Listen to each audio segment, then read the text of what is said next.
33페이지 창세기 24장 50절부터 60절까지 저와 한 절씩 나눠서 읽겠습니다. 라반과 부두엘이 대답하여 이르되 이 일이 여호와께로 말미암았으니 우리는 가부를 말할 수 없노라. 내가 당신 앞에 있으니 데리고 가서 여호와의 명령대로 그를 당신의 주인의 아들의 아내가 되게 하라. 아브라함의 종이 그들의 말을 듣고 땅에 엎드려 여호와께 절하고 은근 패물과 의복을 꺼내어 리브가에게 주고 그의 오라버니와 어머니에게도 보물을 주니라. 이에 그들과 종과 동행자들이 먹고 마시고 유숙하고 아침에 일어나서 그가 이르되 나를 보내어 내 주인에게로 돌아가게 하소서. 리브가의 오라버니와 그의 어머니가 이르되 이 아이로 하여금 며칠 또는 여흘을 우리와 함께 머물게 하라. 그 후에 그가 갈 것이니라. 그 사람이 그들에게 이르되 나를 만류하지 마소서. 여호와께서 내게 형통한 길을 주셨으니 나를 보내어 내 주인에게로 돌아가게 하소서. 그들이 이르되 우리가 소녀를 불러 그에게 물으리라 하고 리브가를 불러 그에게 이르되 내가 이 사람과 함께 가려냐. 그가 대답하되 가겠나이다. 그들이 그 누이 리브가와 그의 유모와 아브라함의 종과 그 동행자들을 보내며 함께 있습니다. 리브가에게 축복하여 이르되 우리 누이여 너는 천만인의 어머니가 될지어다. 내 씨로 그 원수의 성문을 얻게 할지어다. 아멘. 네, 반갑습니다. 오늘도 주님께서 이 말씀으로 우리와 함께 하심을 믿습니다.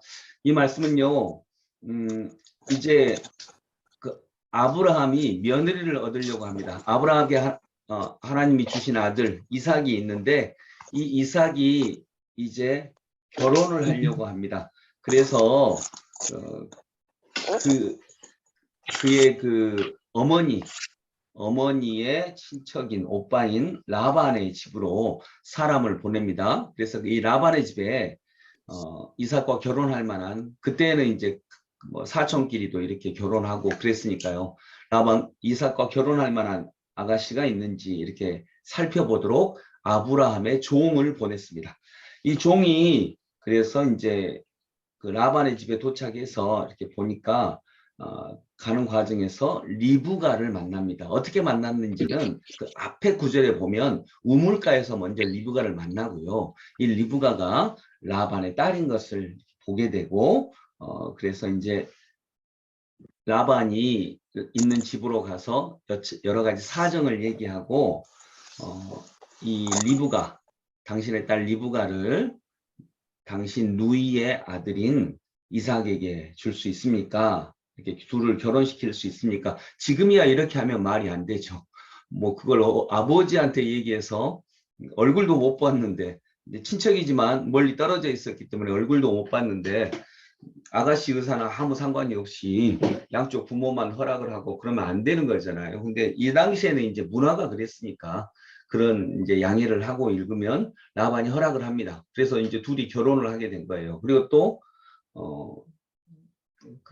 아마 리브가도 허락을 했겠죠. 그리고 이제 결혼식을 하게 되는데 이제 라반 입장에서는 딸을 쉽게 볼 수 없는 먼 지역으로 보내는 곳이잖아요. 물론 자기 누이의 집이기는 하지만, 그래서 우리가 며칠 동안, 또 그쪽 문화 자체가 며칠 동안 결혼식을 며칠 동안 합니다. 이스라엘도 결혼식이 일주일 동안 하거든요. 그래서 결혼식을 하려고 해서 며칠만 있다 좀 데리고 가라 라고 하는데 아브라함의 종이 바로 데리고 가려고 합니다. 왜냐하면 빨리 결혼을 시켜야 되겠다라고 하는 이런 마음이 있었어요. 왜냐하면 아브라함의 건강이, 이때는 사라가 죽은 다음이거든요. 아브라함의 건강이 쉽지 않다라고 하는 것을 아마 그렇게 생각했는지 어쩐지 그건 모르겠어요. 그래서 이제 빨리 데리고 가려고 해서 그렇게 바로 데리고 가려고 하느냐, 아이한테 직접 물어보자, 즉 리브가한테 직접 물어보자라고 얘기를 합니다. 그래서 리브가한테 물어보니까 57절 그들이 이르되 우리가 소녀를 불러 그에게 물으리라 하고 리브가를 불러 그에게 이르되 내가 이 사람과 함께 가느냐. 그가 대답하되 가겠나이다. 간다고 해요. 바로 가겠다고. 여기서 함께 가겠느냐라고 묻는 건 결혼하겠느냐 물은 게 아니라 지금 바로 가겠느냐 이 말이에요. 그 문맥의 정황상 바로 가겠느냐. 근데 리브가가 바로 가겠다라고 이렇게 말을 합니다. 여러분 몇 주 전에 제가 주보에 쓴 글이기도 한데 어떤 이야기가 하나 있어요. 40년 동안 날마다 저녁에 텔레비만 보던 남편이 한 명 있었습니다. 근데 그 남편이 40년 만에 처음으로 아내에게 이렇게 말하는 겁니다. 여보, 오늘 밤에는 우리가 아주 새롭고 신나는 걸 한번 해보게. 그러니까 아내가 너무 좋아했습니다. 야, 오늘 밤에는 진짜 텔레비 안 보고 어디 밖에 나가서 외식도 하고 데이트 하려는가 보다. 너무너무 신나서 아이, 그럼 좋지요. 그래요, 여보. 그렇게 합시다. 라고 했는데 남편이 이제 이렇게 얘기하는 겁니다. 그래, 오늘 밤에는 당신하고 나하고 의자를 바꿔가지고 한번 TV를 계속 봐보게. 이렇게 얘기를 했대요. 어떤 말이냐면 우리가 감내할 만한 위험은 어떤 정도의 위험이냐면 안전이 보장된 위험입니다. 근데 그러면 지금의 삶에서 벗어나는 큰 은혜 자체도 적을 가능성이 높다라고 하는 것입니다. 오늘 이 리브가는 너 저 사람들을 따라서 바로 가겠느냐라고 할 때 단호하게 그렇게 하겠습니다라고 얘기합니다. 단호합니다. 그렇게 따라갑니다. 즉 이것을 리브가가 되게 결혼하고 싶었나 보다 이렇게 이해하기보다는 새로운 문화, 하나님께서 거부하신 새로운 게 다 좋은 건 아니지만 하나님이 인도하시는 것이 분명한 새로운 문화에 대해서는 우리가 조금 힘들고 어려울 수 있겠지만 단호하게 끊고 새로운 것을 따라갑니다. 그래서 우리가 이러한 도전의 마음, 이러한 도전의식, 또 하나님이 거부하시는 것이 아니라고 할 때에는 새로운 흐름에 대해서 열린 마음으로 다가가는 것이 필요하다라고 생각합니다. 그래서 오늘 리브가는 네가 이 길을 바로 가겠느냐라고 할 때 머물지 않고 바로 갑니다. 단호하게 떠나갑니다. 여러분 우리의 삶도 하나님을 믿는다라고 할 때 바로 그런 의식이 필요하다라고 믿습니다. 물론 거듭 얘기하지만 새로운 것이 다 좋은 거 아닙니다. 새로운 것이 악한 것도 있거든요. 그러면 그것 역시 단호하게 끊고 그러나 이 길을 하나님이 인도하신다라고 하는 확신이 들 때에는 새롭기 때문에 어렵기 때문에가 아니라 그때는 과거의 것을 단호하게 끊고 나아가는 걸음이 필요하다라고 생각합니다.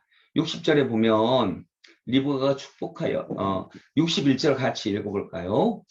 61절 리브가가 일어나 여자 종들과 함께 낙타를 타고 그 사람을 따라가니 그 종이 리브가를 데리고 가니라. 아멘. 이제 리브가의 새로운 걸음이 시작됩니다. 리브가가 일어나.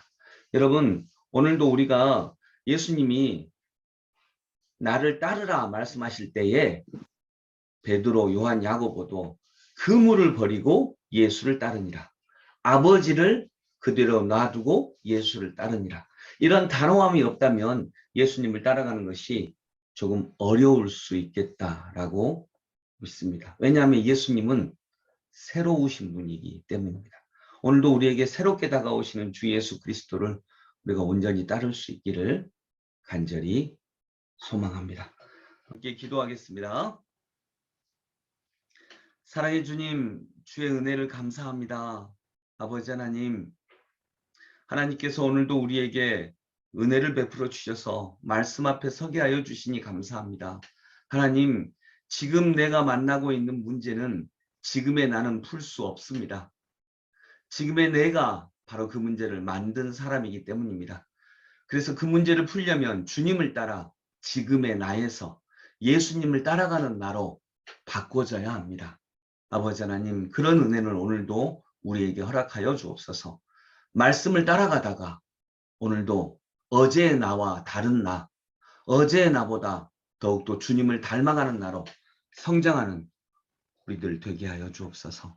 주님, 때로는 주님이 허락하신 것이라면 새로운 흐름을 두려워하지 않고 단호하게 과거의 것들을 끊고 새로운 세계로 나아갈 수 있는 하나님의 귀하고 놀라운 백성들 다 되게 하여 주옵소서. 예수 그리스도의 이름으로 기도드립니다. 아멘.